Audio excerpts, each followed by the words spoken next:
Alright, once you guys have grabbed your warm-ups, finish those and put them back in the bin.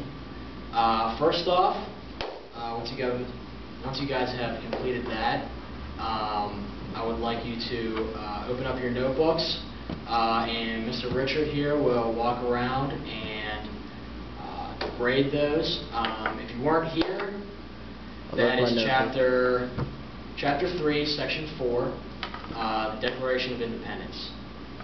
Yes, Josh. Yeah, I left my notebook at home. Is that? There's a line paper right over there. You can pick that up. Right, you don't have a pencil? I have pencils right up here. All right, thanks. Okay. Or you can ask one of your peers. Borrow a pencil. All right. Now, while he's doing that, could you please, get those notebooks open, and I'll start off. All right. Now, today, what we're going to do is, as you can see, we have our regular objectives and goals up here. Make sure you have your materials for today. So, Josh, you don't have your notebook today. Make sure you pay attention to the board. If you have to write that in your notebook, do so. But we will always have paper in the back. Okay. Make sure you have those class notes because they will be graded and they will be used for the exam. Got it. Now today we're going to be going over the Declaration of Independence pretty much in depth. We're going to go over that chapter, and then what we're going to do is we're going to kind of like review a little bit what we went over the past couple of days, just to kind of preempt the Declaration and what it really was like to be in the colonial time period. Okay, so afterwards we have a brief activity for you guys to complete to apply your knowledge that you've learned today. Exactly, it'll be pretty fun. I think you guys will enjoy it. Alright, first off, I would like you guys to just kind of think about this for a minute.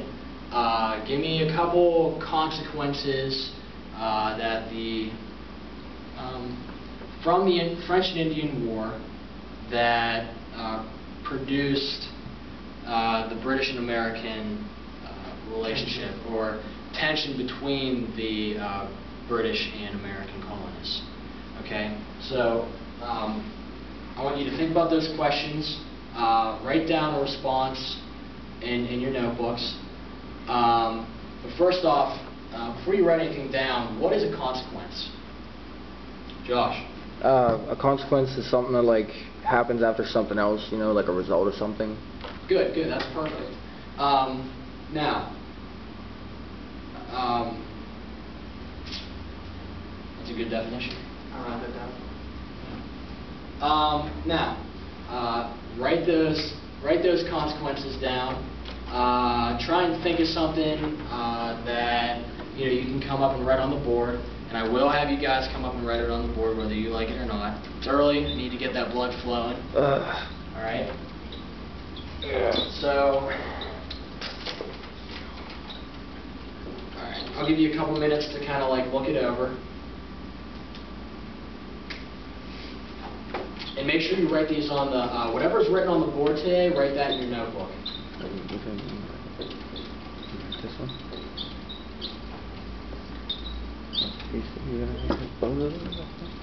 Okay.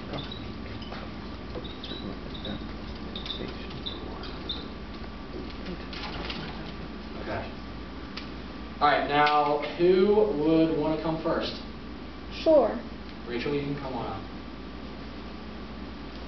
I'll give you this one. It really doesn't work here.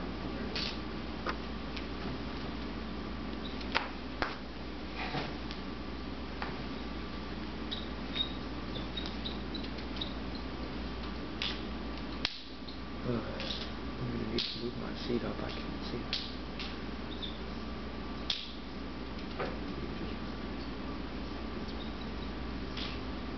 Okay, now she has France lost territory.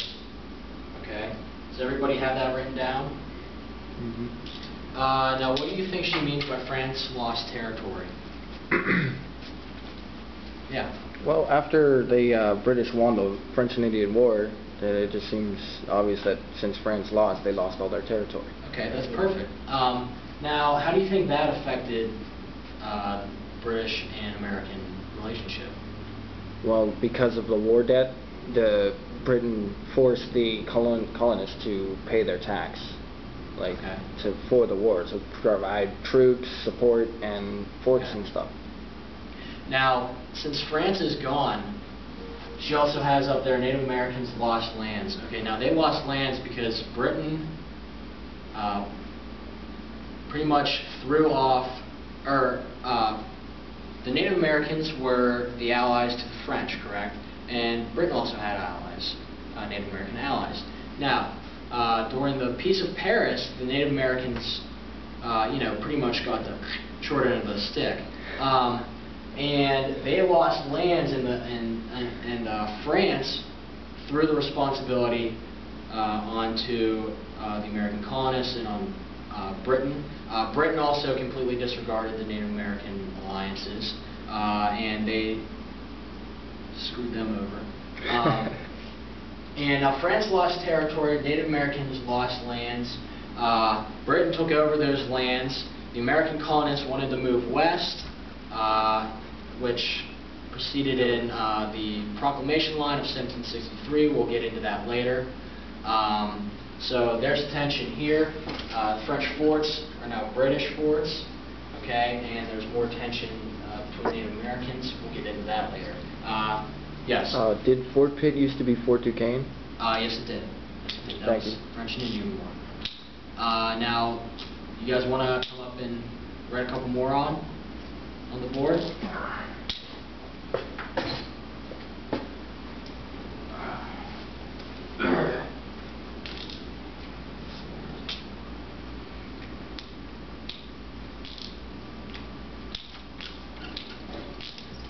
Make sure you guys are paying attention. Mr. Richard got a keen eye.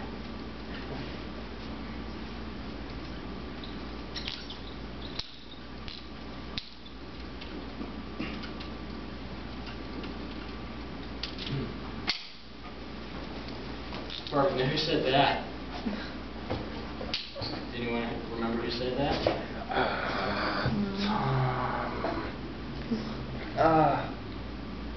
It wasn't in the papers. It wasn't in the Federalist Papers. It was 3. Payne, I'm guessing. 2. I don't know. Patrick Henry. Radicalist, yeah. That's all right. Patrick Henry. That's all right. That's good. It's not necessarily a consequence of the French and Indian War. It's not a direct consequence of the French and Indian War, but it is a consequence anyway. What I'm really looking for is Britain went into debt, specifics, pretty basic. The colonists were upset because Britain was being oppressive because of the taxation. So it's all a domino effect. France loses, Britain takes over, Britain goes into debt, the American colonists get the short end of the stick, dominoes start falling, okay? So, now what we're going to do is, do you guys have this written on the board? Or what's written on the board in your notebooks? Yep. Yeah? Yep. Okay. Alright, just want to make sure, because all this stuff will probably be in your notebooks, or on the exam or quiz.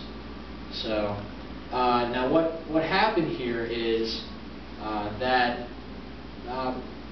Britain needed money, so they imposed taxes onto the American colonists, and they were forced to make the payments, and pretty much they were pretty much considered reparations, if you want to think about it, even though they participated.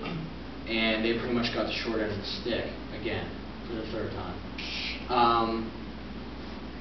Now, what I want you guys to do is, we're going to jump right into today's lesson here. What I want you guys to do is, make sure your notebooks are open. And when I write the Declaration of Independence on the board, I want you guys to come up, or you don't have to come up. Alright. Help me out here.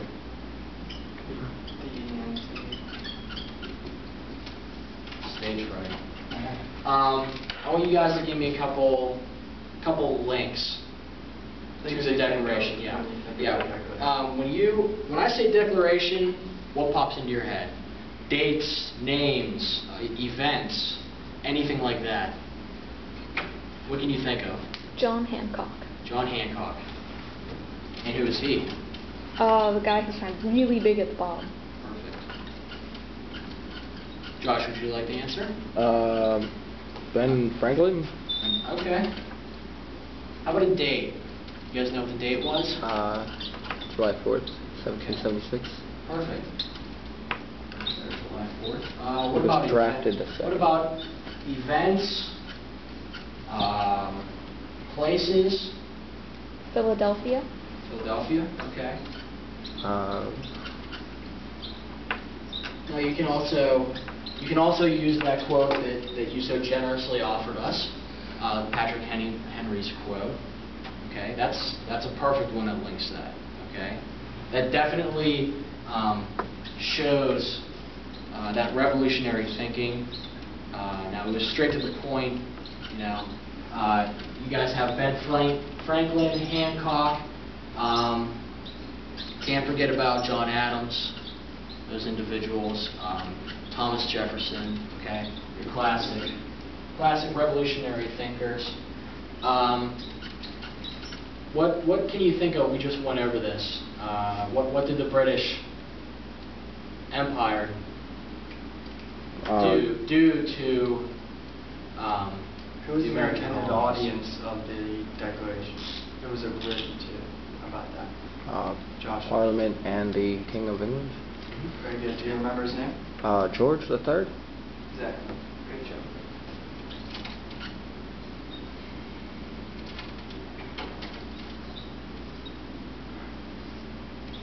Now we'll add one more up there.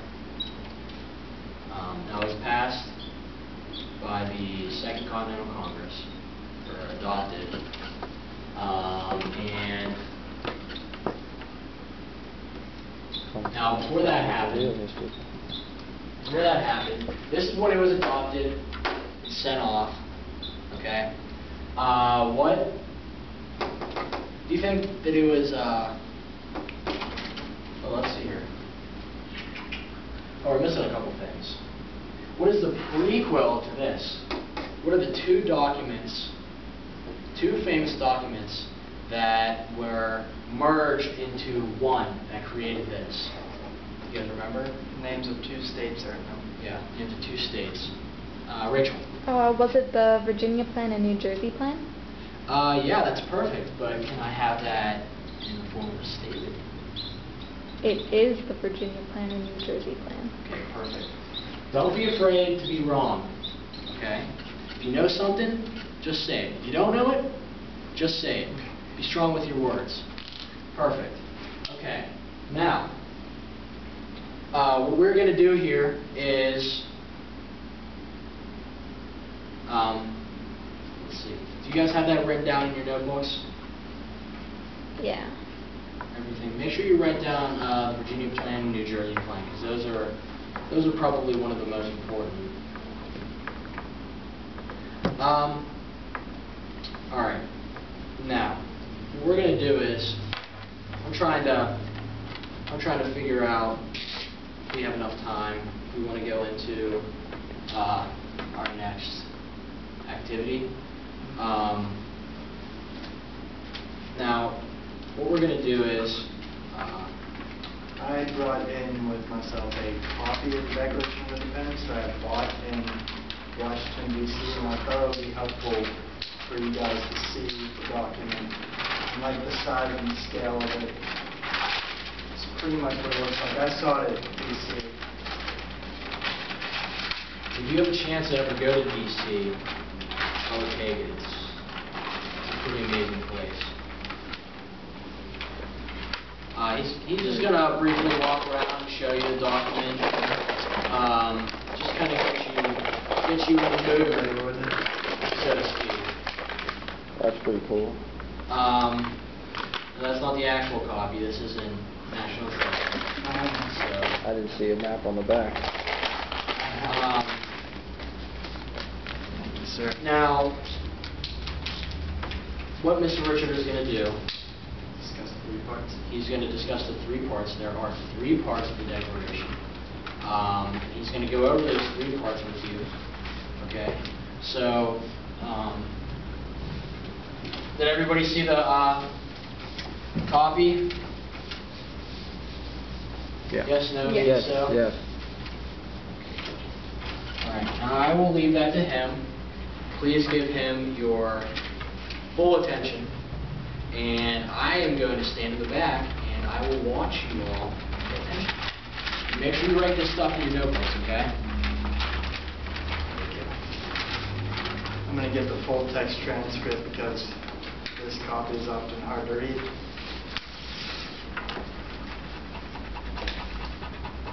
Okay, as Mr. Smith has noted, there are 3 parts to the Declaration of Independence.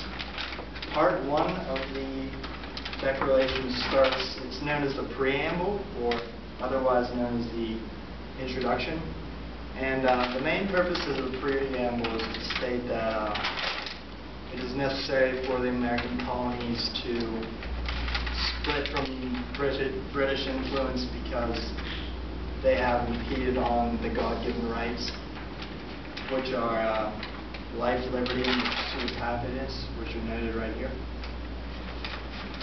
Now, the second part of the Declaration includes the grievances, which, do you guys know what grievances are? Yeah. Josh? Complaints? Yeah. Great synonym for grievances. Complaints.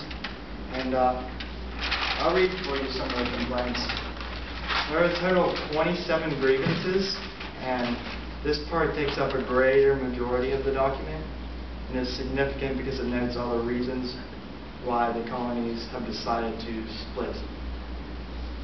Basically, the body of the 5-paragraph essay. I'm sure you're familiar with writing those. An example of one of the grievances is, he has made judges dependent on his will alone for the tenure of their offices and the amount and payment of their salaries. And also, he is kept among us in times of peace, standing armies without our consent of our legislatures. Now, the last one covers courting soldiers, which was common in revolutionary times. On no notice, British soldiers could just be quartered at your house, and you had to abide and feed them, provide them with shelter. Can I pause you real fast? What act was that? You guys remember what act that was under? A Quarter Act? I don't know. Quartering Act? Quartering Good. Act. That was a trick question. Just wanted to see if you guys were paying attention. Very good. Okay, the third and final part of the Declaration concludes the Declaration by a resolution of independence by the colonies. And at the bottom there are 57 signatures. I'm sure you all are familiar with the John Hancock signature. Rachel mentioned it before. Very good. And it is also important that these signatures made the Declaration legitimate. It basically backed up this document, and it is also important to note that the men who signed this document had outstanding courage, because this was basically a coat of arms. This was a declaration of war as well. After this, the Revolutionary War followed, and if these men were ever captured by the British soldiers, they were to be executed swiftly. Most notably, the top, Washington, Hancock. Hancock, yes. The British pretty much despised Hancock. Okay, now we have an activity. Actually, just a little side note, I found a breakup letter at the end of class on the bottom of the floor yesterday. I thought it was interesting because it relates to what we're learning. It's interesting to see how something as simple as a teenage breakup letter can relate to 18th century documents. Was it from this class? Yeah, it was from this class. Read We it. didn't need to leave the names out though, due to confidentiality, but I'll read it for you so you'll see similarities and differences. In the study hall, October 4th, 2012, the unanimous decision to end our relationship. When in the course of a relationship it becomes necessary for one person to fuse all bonds which connect themselves with another person. In short, I think it would be better for the both of us if we broke up and went our separate ways. As of lately, I feel so lonely when I'm around you, and I cannot deny that we have grown apart. We have been together for quite some time, and I think that we should both learn how to live independently. I believe that there are apparent elements that every person looks for in a relationship. Among them are life, liberty, and the pursuit of happiness. Needless to say, I do not like our relationship. I do not feel that our relationship has met these needs. I have no life because you're always demanding my attention. For example, I do not have the full ability to focus on my schoolwork because you think that I do not love you if I'm not constantly receiving your attention. I wish that you were more respectful of the fact that I have goals that are both academic and social that I would like to achieve, and if you are keeping me from attaining. Sorry. Also, my liberty has been sacrificed to this relationship. And it goes on to say everything that he finds wrong with the relationship. There are also like grievances. He says, "You never call me when you say you will. You make me pay every time we go out. You talk to me about your friends behind your back. You flirt with other guys. You insist that all my hobbies are stupid and pointless. For example, video games. How are we supposed to date if we cannot receive common ground? Above are only a few reasons for which I am deciding to break up with you. Also, my friends join me in saying that I deserve better. They hate to see me upset. They hate to see me upset with how this has to end. They have signed this breakup letter to confirm that we will be better off going our separate paths. And they have also signed at the bottom to include their disapproval." I'm sure all their friends wrote that on there, huh? Yes. Yeah. You guys like to gang up on each other. Okay, now We're going to pass out the worksheets. We're going to give you a copy of the letter, and I believe we have a copy of the declaration as well. What you guys are going to have to do is you need to get with a partner. We'll match you guys up, so don't worry about that. and basically this worksheet that we're going to have you guys fill out, you're going to compare and read the full text transcript of the declaration and the breakup letter and see how they're similar and different. You will see that many things in the breakup letter are in the declaration. For example, the preamble, which states that we are breaking up because you have impeded upon my rights, life, liberty, and pursuit of happiness. Yeah. And also the grievances So broad. and signatures at the bottom, and the resolution with the city points. Alright, I'll let you guys work on that, and then we will discuss what you guys found later. And also, if you haven't turned in your warm-ups, please turn those in. If you don't turn them in by the end of the period, you will get a 0. And we will go over them tomorrow if we don't have time today, which I highly doubt we will. So we'll give you about 10 minutes.